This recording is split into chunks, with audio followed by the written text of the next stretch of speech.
Welcome everyone to Amsterdam with Gary Dayton, and we thought it'd be cool to do a special session here on tape reading.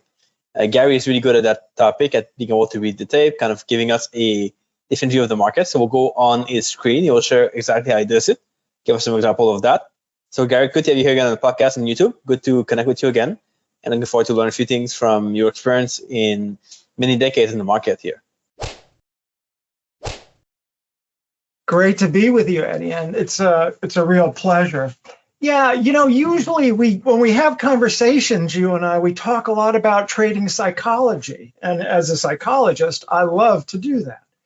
We talk about how the mind gives us false impressions and how emotion gets involved and how all of that can hijack us from skillful and good trading. And some of the things that we can use, like mindfulness and meditation and other techniques, are all very, very useful and very helpful to traders. But I'll tell you something, most of the traders who come to work with me, not all, obviously, some are very skillful, and it's always a pleasure to work with them. But most of them come in and they say, Dr. Gary, my psychology is all over the place. I'm cutting winning trades short. I'm afraid all the time. I'm jumping into the market because I'm afraid of missing out and, all of that sort of stuff. So I start to work with them, and lo and behold, I learn very quickly that it's not their psychology that's the problem. It's that they don't know how to read the market. They're really not skillful in trading, in how to look at the market and understand what the tape or what the chart is telling us. It used to be that they had a ticker tape and they would read the tape. Well, we don't use the tape any longer, but we certainly can use a 5-minute bar. So, this is really, really important for trading, and it has a lot to do with trading psychology. When we learn to read the tape well, the ambiguity starts being taken out of the market. If we were seeing supply becoming less and less dominant and demand or buying starting to show up in the price and volume action, then if that's occurring, we know what to do. The ambiguity is taken out of the market. Fear, which we all experience, there's nobody who's immune to this, right? But it's really, in trading, it's really the product of an undisciplined mind. If you don't know what's really happening in the market and you're not able to read the market and tell what's happening really as it is happening, then you're easily going to get hijacked by fear. Fear is going to creep in, and your mind is going to start giving you a lot of different scenarios about what's going to happen. And all of those scenarios, all those projections are bad, right? They're not good. And you're going to act accordingly, and you're not going to be trading skillfully. So tape reading, it's a very disciplined approach to market. And the best traders I've ever worked with and I've ever known all know how to do this. And they all spent lots and lots of time learning how to do this. So, and they all have told me that once they learned how to do the tape reading, the fear and the high mental hijacking, that subsided quite a bit, and they started to see better trading results. So I thought I'd take some time here. This was a day in the S&Ps. That's a day that I trade. Just a 5-minute chart, simple price bars, the high, low, and close. We don't use the open. We're not interested in the open, so we don't use candlesticks. We use standard high, low, close price bars. I do color them red and green for up and down, and we use the volume. And interestingly enough, most traders say, volume, what's that? Why do you use that? Well, as you'll see, it's very important. So here we have, this was a day not too long ago, maybe in the last couple of weeks. I forget exactly, but it's the 5-minute S&P E-mini. And we see that we had been coming down all night. This is the overnight action, roughly, I'll bring a highlighter in here, roughly the beginning of the European session in here. And then we can see that it's been coming down. And I notice that we get accelerated down here. We go underneath the trend channel, so we're oversold. And I also notice volumes coming in to the downside here. And that's a little unusual at this time of the morning, what I call the pre-market. The S&P is open at 9:30 Eastern time, and this is the hour or so before. The pre-market is the hour or so before that. And if we pull back a little bit, we can see that in the Asian session, we just kind of were drifting all night. The real activity started with the European session.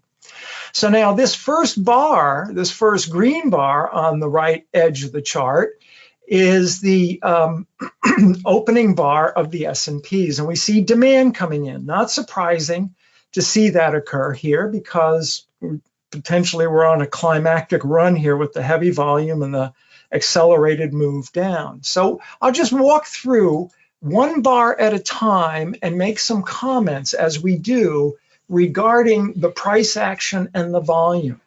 So the second bar, we see it's an up bar with higher low, higher high, and higher close.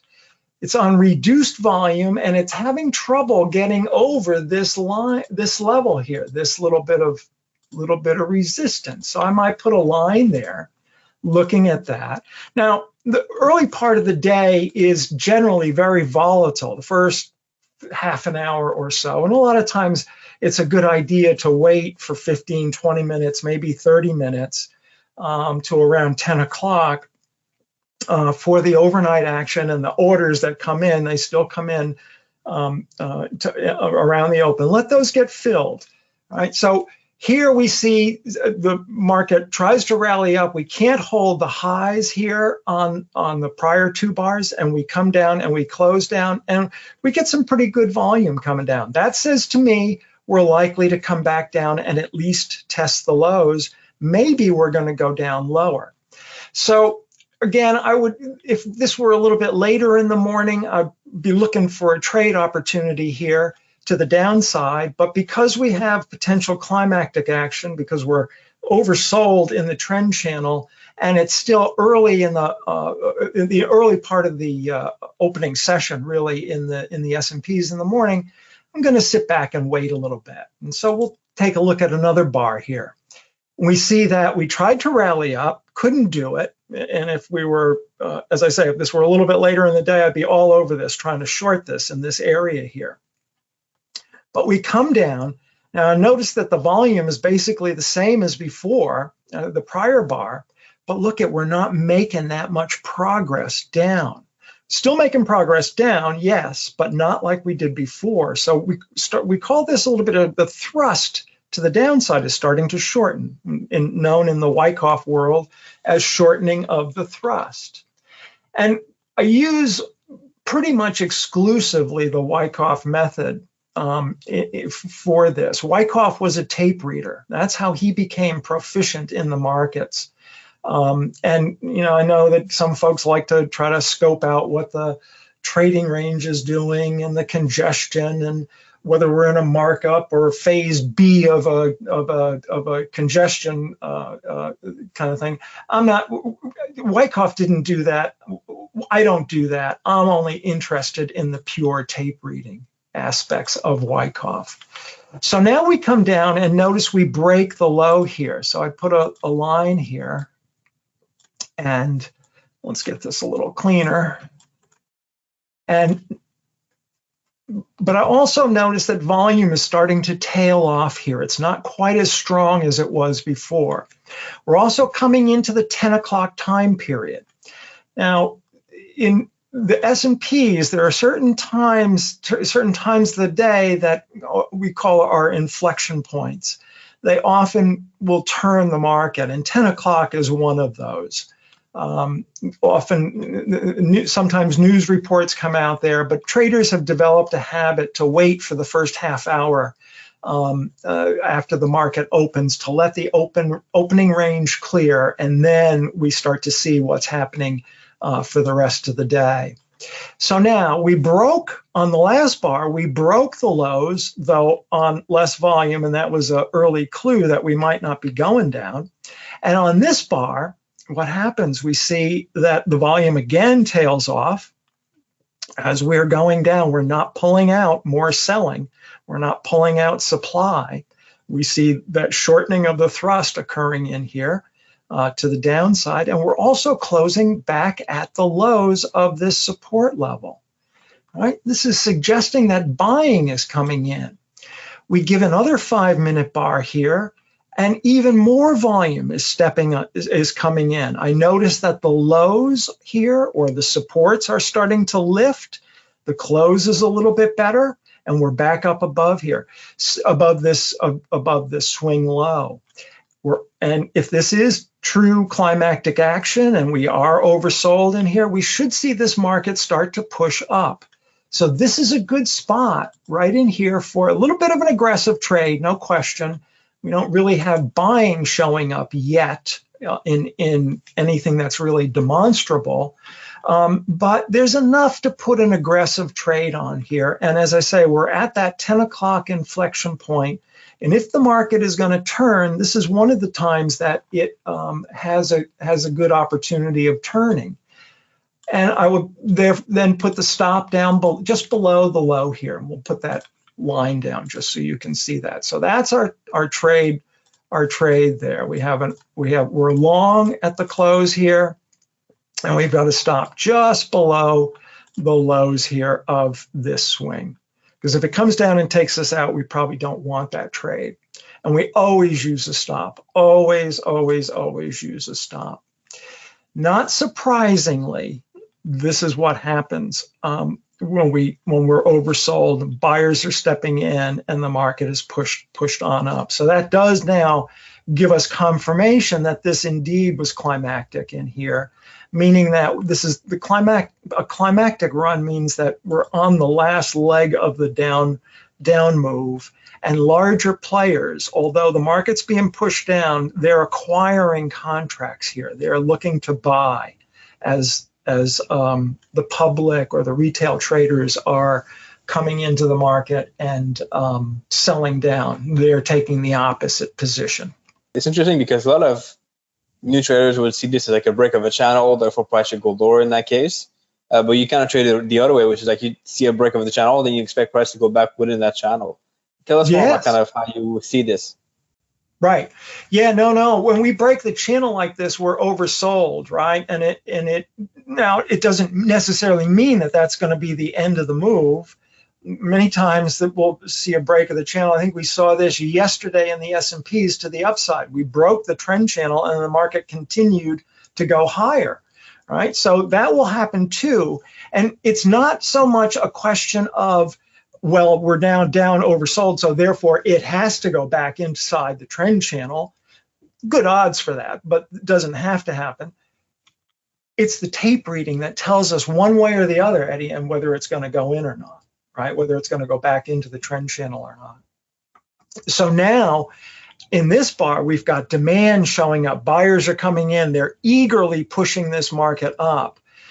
We see a higher low, a higher high, and a firm close up in here. I'd certainly bring my stop up now to about break even. There's no reason to risk anything. So now I have, they sometimes call this a free trade. That's a misnomer, but it is a comfortable way of trading now. I don't have to worry about my downside risk any longer. I've got profit in this trade. So our target, as you said, coming back up inside the trend channel, our target would be back to the top of the trend channel. That would be a normal way that the market acts. And lo and behold, there we go. Now, I'm noticing that volume is increasing to the upside here. This is very, very bullish. I am getting, we have a little bit less movement on this price bar than we did on the last price bar. Let me show you that so that we're clear. So the last time we made this amount of movement on that volume. Now we have more volume and we're making that amount of movement. So this is less than that, obviously, right? So there's a little bit of shortening of the thrust in there. And so we might be starting to think about, okay, we might want to take a piece of the trade off in here, possibly. We also have up in here a couple of levels. Really from here over to here, we've got some resistance. up in here. So this is the real resistance on these levels here where we had congestion and congestion. We're breaking through this downtrend channel. We call this the supply line. We would expect supply to come in here. And when we look at earlier, we see, yeah, supply did come in here, right? Come in here and push down. Comes in here, pushes down. This does not look like this or this, right? Well, the last time we were up in here. This is much more bullish. It's one of the characteristics that I teach when I teach tape reading, is that we always want to be comparing the current wave up or the swing up with the prior swings up, and also the current wave up with the prior swings down. This is much more bullish than this bearish run right here. Right? We're moving with alacrity. We've got good volume coming in, all of that. So even though we're at the trend channel here, I'd be inclined to hold this trade a little bit longer, maybe bringing my stop up to the underside of this low here to protect it. So now I've got profit in this trade, right? Given another bar. I see that we're starting to struggle going up, volume's coming off a little bit, and we're not making quite as much progress. So we might see a pullback in here. Another bar comes in. Now we're into this area of supply over to the left, and we see a little less volume coming in, and we're closing off of the lows here. We've gone from about, I don't know, 68, give or take, or the lows down here, 65, all the way up to 390. So however many, that's 30, almost 40 points here. That's a lot of movement in the S&Ps in a run. So I'd be inclined to take at least half of my trade off at this point. We're starting to see supply showing up in here. So this is a good spot to take a piece off in here. Next bar is interesting. We get a down bar. This tells us about the supply. Here we see on the prior bar, we try to go up and close in the middle. And so some supply did enter the market. That's what caused this to close mid-range. But the next bar comes in and the volume tails up. This is the lowest volume, downside volume since the open. So there's no supply here. In fact, if you hadn't gotten long yet, you were waiting for an opportunity, this no supply is not a bad spot to enter. There'll be other spots as well, but this is not such a bad spot to enter, and your stop probably would be down a little bit under here, like so, in case it comes underneath this and flushes underneath this low. Next bar, we rally up. Light volume, not necessarily a concern. It suggests that we're still going to be potentially in congestion here. So let's give it another bar. We do rally up, and we hit the top of this little bit of resistance. We're not getting as much volume as we were getting on the rise up earlier, but still pretty good. Whoops, the US markets have opened. It's my TradeStation software giving me the signal. So we're closing off the lows here, so potentially a little bit of supply coming in. Let's see what happens with this a little bit more. And so we get a pullback, a little bit more, a little less volume here than we saw before. Again, no supply coming in. So we're still in a bullish mode. We still are looking at this as no real threat to our trades. We have an up bar closing in the middle, suggests some more congestion going to happen. Now we get a down bar. This is now even less volume than we had seen before, right? And notice what they're doing. This is so common. We're coming back into the area where we saw a little bit of supply show up, right? On that little pickup in volume, a little bit of supply there. They want to make sure that there really is no supply in the market before it gets taken up, if they're going to take it up. And all indications here at this point suggests they are going to take it up. So we're just in congestion here with now we've got an up bar, the narrow range. One way to tell about congestion, you can draw a line through the middle and hit most of the price bars, right? So there's a little bit of congestion in here. Can't do that over here or over here. This is trending action. It's just a simple way to think about congestion, and I'm all for being not simplistic, but simple, keeping everything simple on your trading screen. Another bar, we see a little bit of volume come in, some demand showing up in here. Look at this, right? Some negativity showing up, an increase in volume. But I notice that it doesn't come down all the way here, that the lows are lifting. What Wyckoff used to call the supports are lifting. This is very bullish. And the fact that this comes down on increased volume and then stops right here, instead of continuing down, right, and closing down like this and showing real supply coming in, doesn't do that, does it? It holds in here. So we'll give it another bar. In this instance, I'd be moving my stop up at least to break even on this, and probably about break even, just a little bit underneath here in case it comes under, it wants to come under this low here and flush underneath, okay? Next bar rallies up. What happened to all the sellers, right? This starts to look like a shakeout. Very common thing in the markets. When the market rallies up like this, everybody gets long, and the larger players really want to get as many contracts as they can in their inventory, and so they'll jam the market down, causing people to get wrong-footed, causing everybody to think, oh, it's going to go down. And they're buying contracts as that's happening. Remember, they're trading in size, much bigger than we are.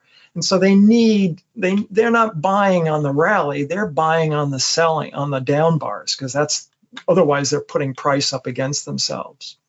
So we're still in congestion, but the lows are lifting here. We had this potential shakeout, and so far nothing negative is coming here. We would expect now to see this push up, and it does very nicely.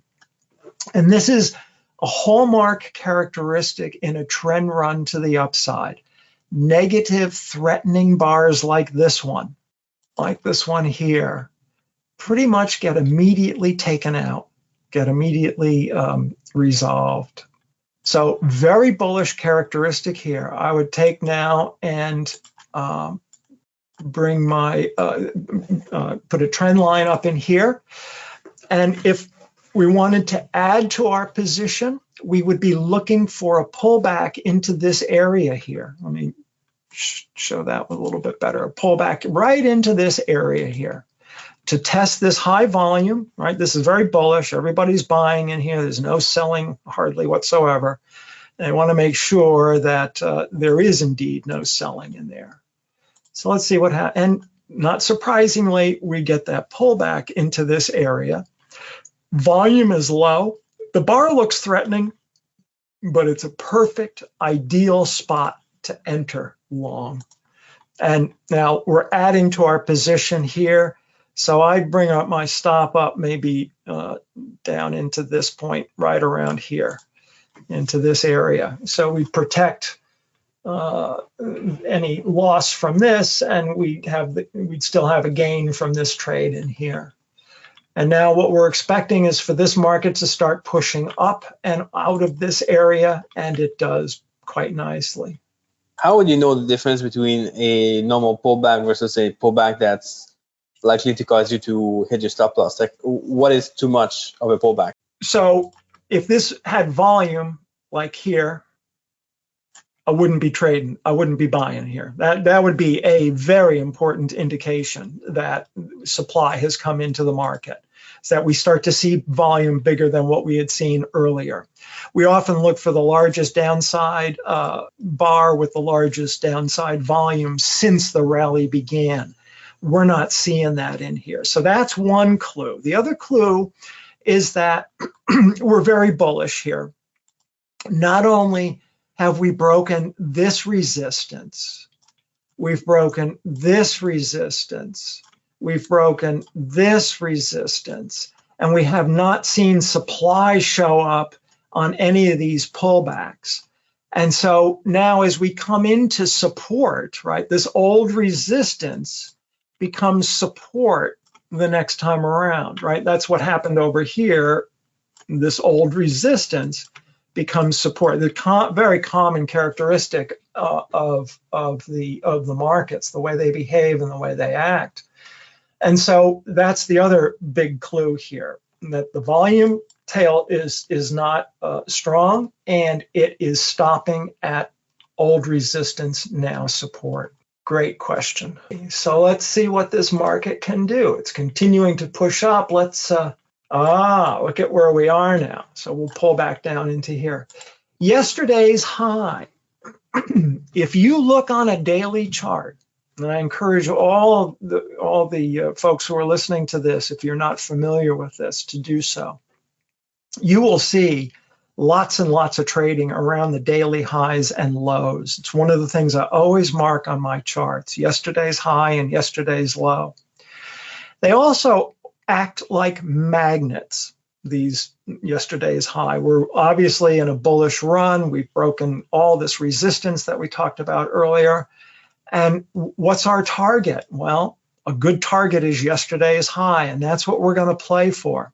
We're still making good progress up, higher low, higher high, and higher close. I noticed that the close is off the low, a little bit of selling coming in as we approach yesterday's high.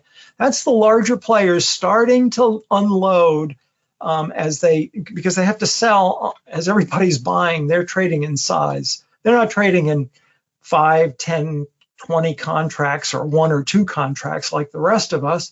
They're trading in thousands of contracts, and they have to unload on the rally. And that's why we start to see this. And we see it's pushing up, but I can tell that they're still unloading because we're not making quite as much progress up. Looking at this all the time, we go from this high to this high, and we make this progress. Now we go from this high to this high, and we're making a little bit less progress. This is what we call shortening of the thrust, shortening of the thrust in the price bar action. Also notice the volume's tailing off a little bit. So likelihood is that yesterday's high is potentially going to be a location for us that we want to exit our trade. That's our good target for our trade, and I would take our trade off here at this point. And that has been a very nice run in the S&Ps from, as we said, around 65. Now we're all the way up to 44.15, however many points that is. It's 50 points or so. It's a lot of points in one run in this. And so now I just kind of sit back and let's see what the market does. We get a little bit of supply. Notice the volume is picking up here. That's some supply potentially coming in. But we're likely to trade around here for a bit as we try to go higher, holding this level. Again, I see a little bit of supply coming in, although it's still quite bullish. And I guess not a surprise because we have so much momentum behind us, right? But I'm not looking to get in at the low tick or the high tick. I'm interested in taking pieces out of good runs here. So we bought in here and we added in here and we're out around in here. So we've gotten quite a nice, nice move here. And we had bought in here and I think we exited out up in here somewhere. And we got most of this move here. I don't care about, buying the absolute low or the absolute high. I'm more interested in taking pieces out of the middle of swings. And so it's also around noontime, and this is another inflection point in the S&Ps. Often when we've seen a good trend, potentially this is a trend day to the upside. When we see good trending action in the morning, the afternoon or the noon hour period often is a counter trend move. And notice we haven't had much of a trend move, of any kind of a counter move. We just had these two little pullbacks in here, right? Not much going on in the selling of this. So again, we're in the middle of the noon hour, so not much to say about this, except just to watch it casually. Again, we can see that we're in some sort of congestion.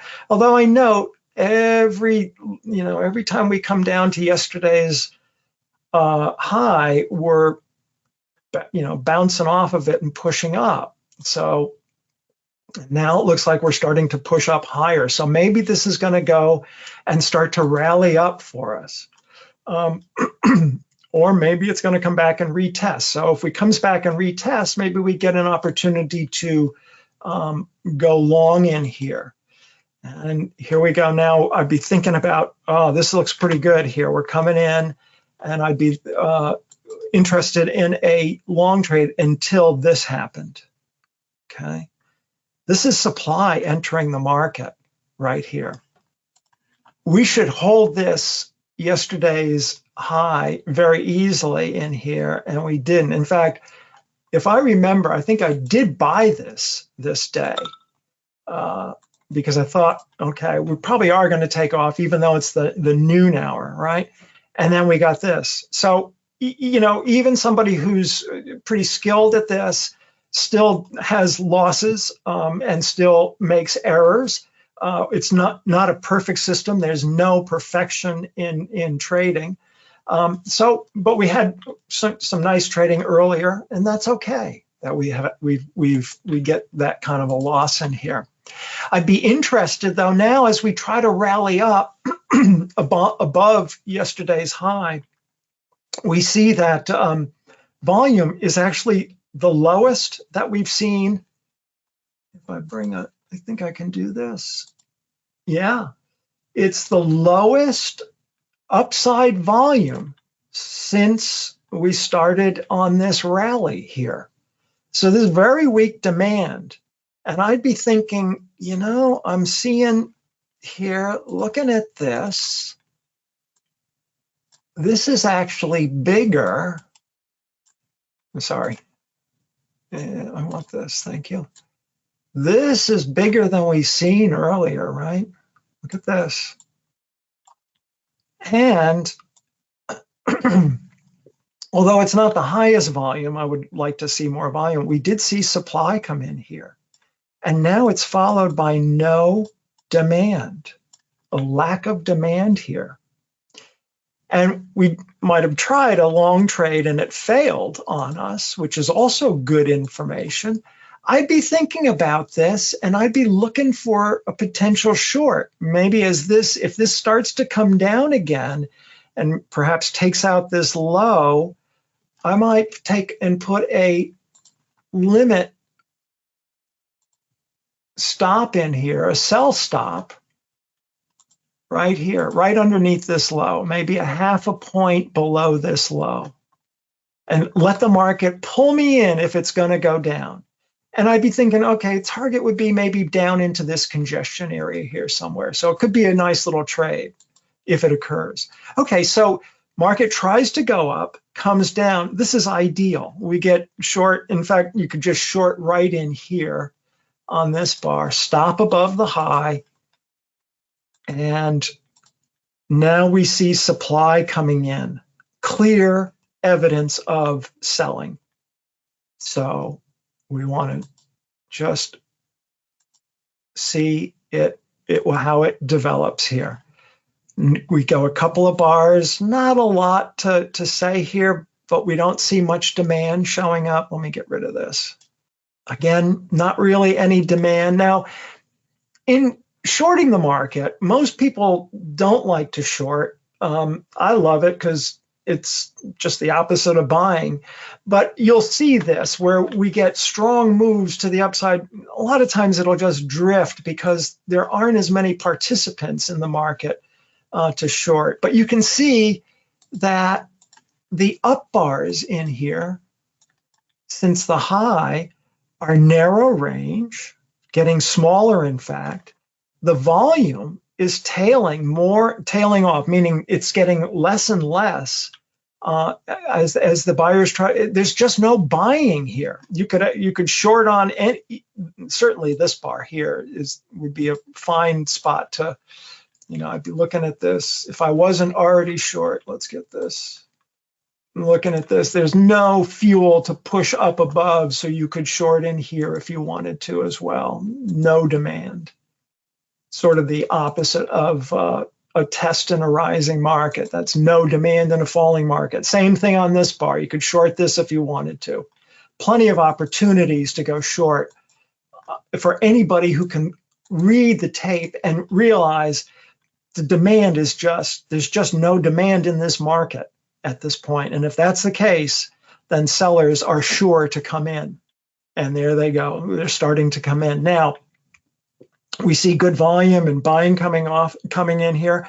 And that's because we're hitting this level. I take a little bit off of our trade here, a piece of it off. But this is because we're making lower high, lower low, and lower close. This is still very bearish. I hold a piece of this, looking for more to the downside. And we're starting to see that. We're not getting any strength in the market. Now, a little bit more volume than what we've seen. But look, we're not able to really close above the prior bar close and not get up above the high here. So we got in here, we had our stop up in here. We can bring our stop certainly down. I would bring it just above that level here. So we're protected in our trade. We're not going to have a loss if it does stop us out. Notice this next bar. Kind of sustained volume here on the downside, and we're just, I call this slip sliding down.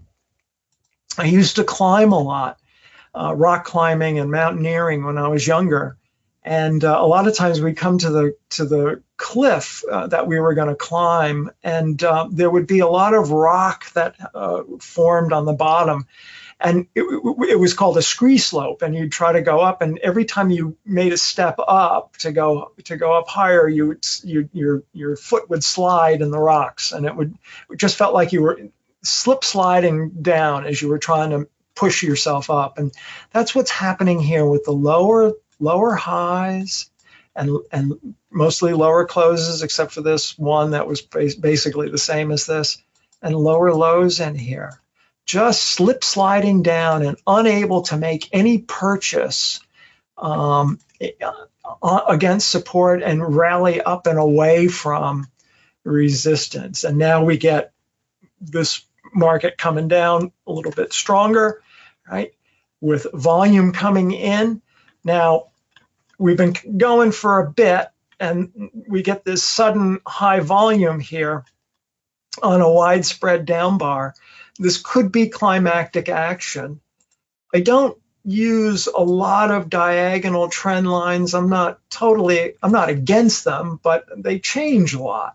I like the horizontal support and resistance lines a lot more than that, than diagonal trend lines. But if we did place a diagonal line here, we would see that we are now getting oversold in the trend channel. So we'll give it another bar or two. I'd bring our stop now is now going to be down bright along this level here, along this line.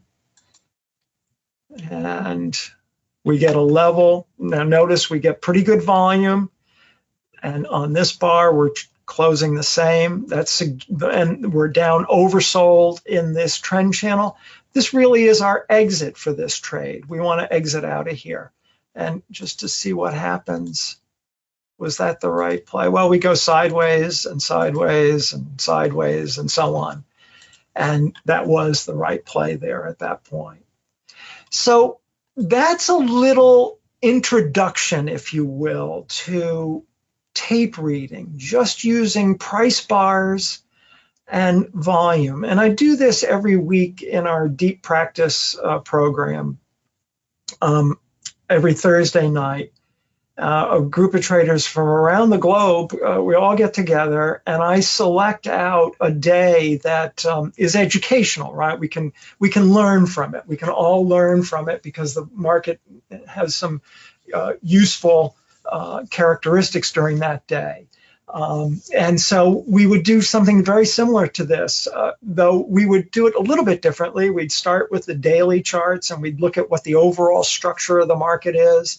As I said earlier, the daily highs and lows are so important, so we would be highlighting those and other important areas of support and resistance.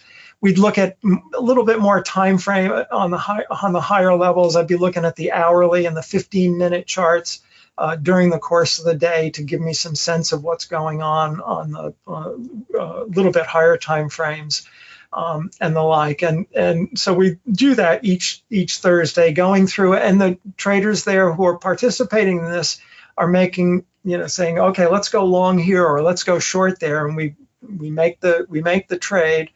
And then we see how it plays out, and we talk about it, we discuss it. Why did this work? Why didn't this work? And a lot of times we'll be talking about the psychology. Oh, this is a tough trade. This is a tough one to make, right? But it's the right play to do, but it's psychologically, it's really hard to do. So what can we do to help ourselves in making that kind of trade and not get whipsawed by the mental chatter that always is going on between the ears? So this is one of the things. And as I say, tape reading is really useful from a psychological point of view as well, because we quickly, even when we're wrong, like when we were a little bit in error up in here, we quickly know it. We quickly understand what's happening, and then we can make adjustments and trade accordingly, and not get all frazzled and all upset about, oh, the market's doing this and they're taking my stop, and blah blah blah blah blah, all that nonsense that's going on we can help clear some of that out with good solid tape reading. Yeah, I mean, this is good because it brings a really good logic to the market and to looking at things in a very logical way. You don't have to think or observe and try to figure out what will happen next. Just kind of follow the logic, and things work out that way. So it's kind of interesting to look at it this way. I'm kind of curious to hear, how far in the session would you be willing to place trades? Like, we're getting to like 2 p.m., 3 p.m. Is it too late to place any trades, or are you looking to get out at this point, or are you looking to still add trades if the market makes sense for these trades? Oh, no, yeah, I'd trade right into the close. The morning session is generally, not always, but generally, today wasn't necessarily a good example, but it's generally a good counter trend trading market. The afternoon, however, tends to trend. In a good bullish market, we will often see a flush in the morning. In other words, the overall market's going up, but in the early part of the morning, maybe into that 10 o'clock time period, 10 to 10:15 in the morning Eastern time, you'll see the market drive down. And it wrong foots a lot of traders, meaning that they all get short. And it's done purposefully because, as I say, the larger traders are trading in size. They are buying when the market is falling, not the opposite. Otherwise, they'd be putting price up against themselves, and they'd be constantly reaching for price if they were buying on the rally. So they have to buy when the market is falling, and they engineer some of this stuff too. But if we're good tape readers, we can see that, and we notice that flush in the morning.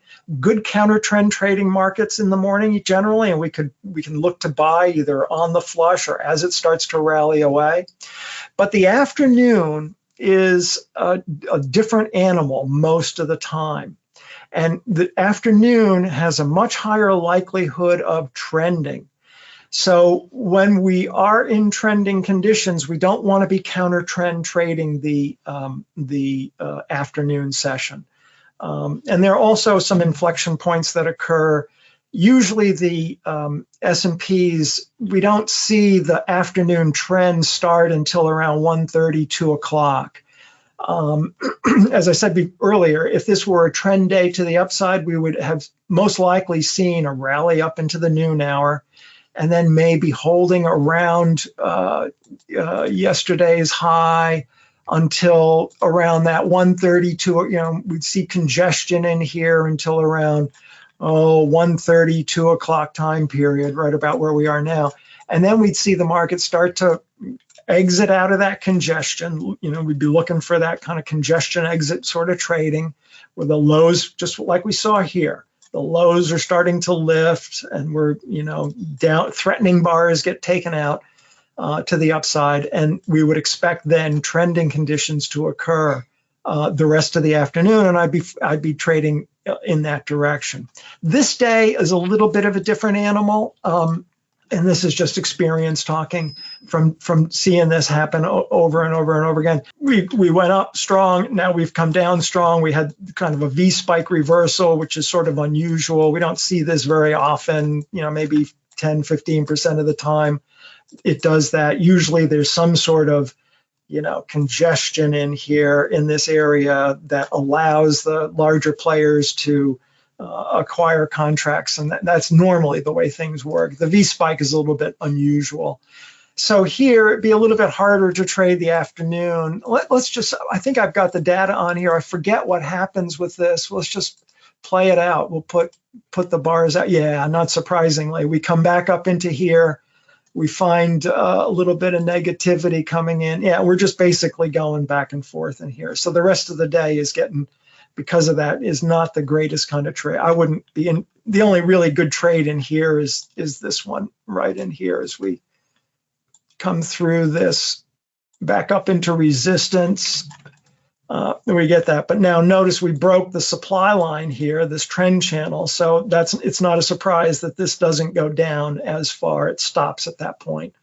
And then we start to rally from there. But yeah, generally this is the afternoons are trending markets. The mornings you can do the more counter trend trading. Very interesting there for sure. I will leave below the links so people can connect with you and find out more about what you do and also learn from you if they want to. And check out your website. We'll put the link below the video description here on YouTube and the podcast show notes. And experience like this and who was able to kind of teach it in the right way. So it's definitely good. I learned a few tips here that I'll probably apply to my training eventually. Some good stuff for sure. But where else can they find you to connect with you and see what you're doing? Yeah, so I'm at trademindfully.com, and that's where you can reach me. And if you're interested in learning how to tape read, we do have a couple of tutorial courses, and we'll give a special offer to your audience. There's a course that we have on how to do this through the Wyckoff method called Premium Bar by Bar Tape Reading.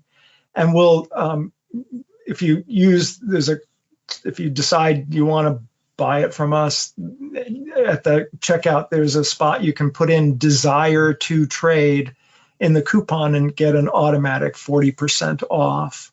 But that's at trademindfully.com. So you can check that out if you like. Awesome. Thanks, Gary, for your time. Thanks you for sharing this advice with people. I know there's a lot of stuff that people can take away from this video directly, and they can check out the website afterward for even more knowledge and more stuff to learn. I appreciate your time and your advice here. And hopefully we can catch up soon and do more of this tape reading. Pretty cool to learn about. Oh, yeah, I'd love to do it, Etienne. Anytime you'd like, just let me know. And thanks to you for inviting me in today. I really appreciate it. And thanks to the audience listening here. It's not always easy to hear about things that you might not know about and learning new kinds of things. So I really appreciate your attention. It's very good for me for that. Thanks.